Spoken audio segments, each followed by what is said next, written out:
Have you seen this man? Well, since he makes a million videos a day on every conceivable fucking topic imaginable, you probably have. You just don't remember. Since the average reaction to stumbling upon a quartering video is to watch a couple seconds and then click off after realizing how low energy and uncharismatic this fat neckbeard is. He is so viscerally boring and uninteresting that despite being on the internet for about 20 years now, he's just in the last year or two attained lolcow status. And given the recent developments I'm going to talk about in today's video, I don't think that status is going away anytime soon. So the Kino Casino was originally a podcast founded to make fun of Nick Fuentes' America First movements and a pill-popping alcoholic known as Ethan Ralph. You can't talk about the same shit forever though, or people will lose interest, so the Kino Casino moved on to other topics. One of them being TheQuartering and his failing coffee business, Coffee Brand Coffee. Yes, that is actually the name. He was basically begging his viewers to buy his coffee and acting like he was in financial straits, but then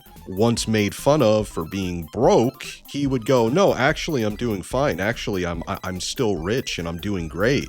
So it's kind of like Schrodinger's brokey, because to the people he hates, he's rich and he's great, but to the people he wants money from, he's experiencing financial hardship and he needs your support more than ever. Then there was the flip-flopping. Jeremy for years would talk about the woke left and feminists trying to censor gaming because they were vocal critics of fan service. Many such cases of fat neckbeards not giving a single fuck about freedom of speech or expression until their ability to ogle at the titties of fictional women is under attack. That is until one day a woman that Jeremy simps for, Melanie Mack, made a video saying that ogling at titties in video games is in fact bad and satanic, because she is a true Christian conservative. I mean, she waited until she was like 30 years old to be a Christian or conservative, but she's a real one nonetheless. This is not a grift whatsoever. Anyway, Jeremy went back on everything he said in the past and agreed with this, not because he wanted to fuck her, but because Jeremy is also one of those people who found God at 40 years old. These two instances got the Kino Casino a lot more interested in Jeremy Hambly, otherwise known as TheQuartering, so they decided to make Jeremy's podcast, The Quartercast, a regular part of their rotation. A podcast seemingly made entirely for the purpose of making his two female co-hosts uncomfortable, where he describes his bowel movements and instances where he shit his pants in Walmart in grueling detail. He also makes awkward sexual comments and is very clearly trying to fuck Melanie Mack despite being married. And with comments that TheQuartering made about him and his wife living separate lives and just the way he acts around other women, it came into question if they were in some sort of open marriage or something. Then the bomb dropped on Kiwi Farms that Jeremy actually has a friend in real life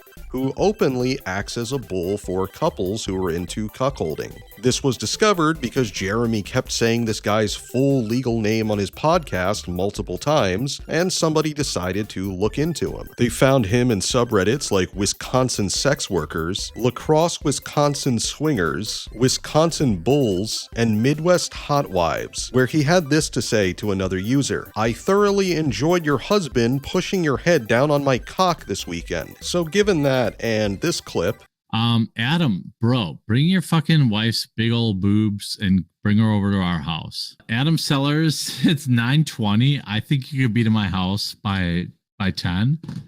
I want to see your wife's big old boobs at my house in the hot tub. Hot tub's toasty, ready for you, bud. Yeah, it wasn't looking good. And now more than just the Kino Casino was talking about this. Of course, saying the guy's legal name so often resulted in this guy getting doxxed, where his criminal history and multiple cases of domestic abuse were uncovered. And somebody, either Jeremy or his bull, really did not want people talking about this, to the point of flagging down 2 videos from the Kino Casino, both of which were talking about the bull's criminal history. Jeremy then swore that he's not the one who got the videos taken down, before saying that he's going to get their YouTube and Kick taken down. All because the Kino Casino is talking badly about his wife? Now listen, I'm a Casino bro. I've been watching their show since the very beginning, and I do not remember a single time where they directly targeted TheQuartering's wife. The only things they really have to say about her is that they feel bad for her because she has to be married to fucking Jeremy. Like, maybe they made some generic jokes about your wife fucking other dudes or getting fucked by the bull, but those jokes aren't really attacking her as a person. She's just kind of catching strays while they're making fun of you. It's really just him playing victim because he can't fight back, which is nothing new for Jeremy, but we'll get into that later. After basically declaring war on the Kino casino, Jeremy said that he was going to do a scorched earth stream, and people were interested to see how Jeremy would respond. Would he be able to refute everything that was posted on Kiwi Farms and said by the casino? I mean, I love the Kino casino, but nobody is infallible. He might have been able to get a little bit of a W if he talked about the video where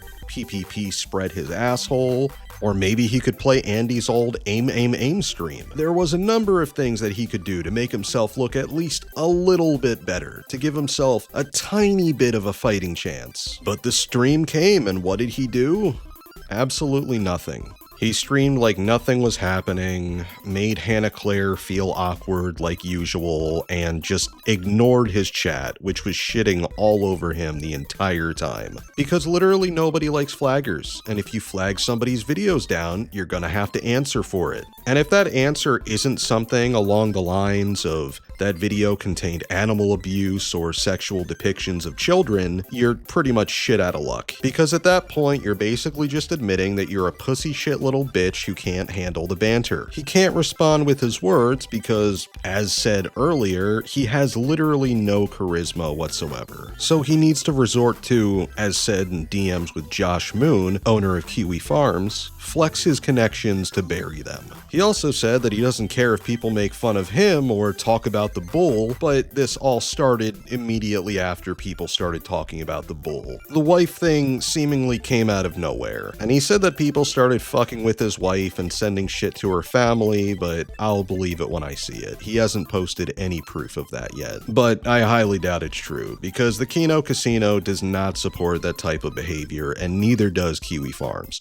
which is a big place people are talking about this stuff. If you brag about fucking with somebody on the Kiwi Farms, everyone is just gonna call you a massive fucking retard, and you're probably gonna get banned. So unless you know it's their people, you shouldn't be going after them, but you are anyway, because it's not about your wife, it's about you. And you don't know how to fight back other than deplatforming and legal action. You bitch about the woke left being oversensitive basically every fucking day, and then you turn around and try to talk to the guy who runs Kick to get the Kino casino banned for making fun of you. So you don't actually have a problem with the tactics or behaviors of the woke left. You just don't like that they disagree with you. And when you can't win a confrontation, you just roll up and play victim. And it's literally always been like this. TheQuartering got his start by being the guy who was banned from official Magic the Gathering events. But it wasn't because his ability to play Magic the Gathering was under attack by the woke left. It's because he kept starting shit with other people in the MTG community that people actually liked. It wasn't because he was too spicy, too edgy for the MTG community to handle, it's that he was a fucking dickhead and a lot of people just didn't want him there. Then there was the time he got beat up by a crossdresser and said it's because the dude disagreed with him politically, but the dude actually beat him up because Jeremy called him a fucking pedophile. And this is not the first time he resorted to trying to get someone banned for being critical of him. He did it to Mr. Medicare in the past, and then ran from a confrontation while calling Medicare the pussy. And that's not even the fucking half of it, but I'm trying to keep this video short for easier consumption. If you want a much longer and more detailed explanation of Jeremy's past, then I highly recommend this documentary by Mikey No More. It goes over pretty much everything from the very beginning of Jeremy's history online. It's informative, and more importantly, it's entertaining, which is something that a lot of these lolcow documentaries nowadays are sorely lacking. Anyway, to sum up my thoughts on this whole situation, Jeremy's a big biggity bitch. My first exposure to him was, I don't even know how many years ago, but I do remember it was a video on Sargon of Akkad, where he was siding with Sargon in some stupid shitter drama he was in. It's a video I turned off after 2 minutes because I thought Jeremy was legitimately disabled. Like, this was a super early video of his, so he was even less charismatic and talked even slower than he does now, to the point where it came off like he legitimately had some sort of brain damage. Then it's like a year later, I see one of his videos pop up, and I check his channel, I'm like, wait a minute, this guy has like hundreds of thousands of subs now? I thought he was a retard. But no, Jeremy, I guess you won the game of life, and now you have a nice podcast with your gal pals. But I don't know how much longer that's going to last at your current trajectory. But hey, if this situation results in you losing all of your viewers and subs, at least there's a guarantee that 2 people will still be watching. Those 2 being Ashton and Andy from the Kino Casino, who after this shit are probably going to keep A-logging you until the end of time. Anyway, this is the end of the video. Like, comment, subscribe. This has been Shokabro, and a special thanks to Kiwi Farm user Return of the Mac and Cheese for finding all of the bull stuff, Kiwi Farms user Welper Helper for posting in the community feature submissions thread and bringing my attention to this whole situation, and the entire Jeremy Hambly Kiwi Farms thread. Also the Nation of Israel, which I love more than life itself.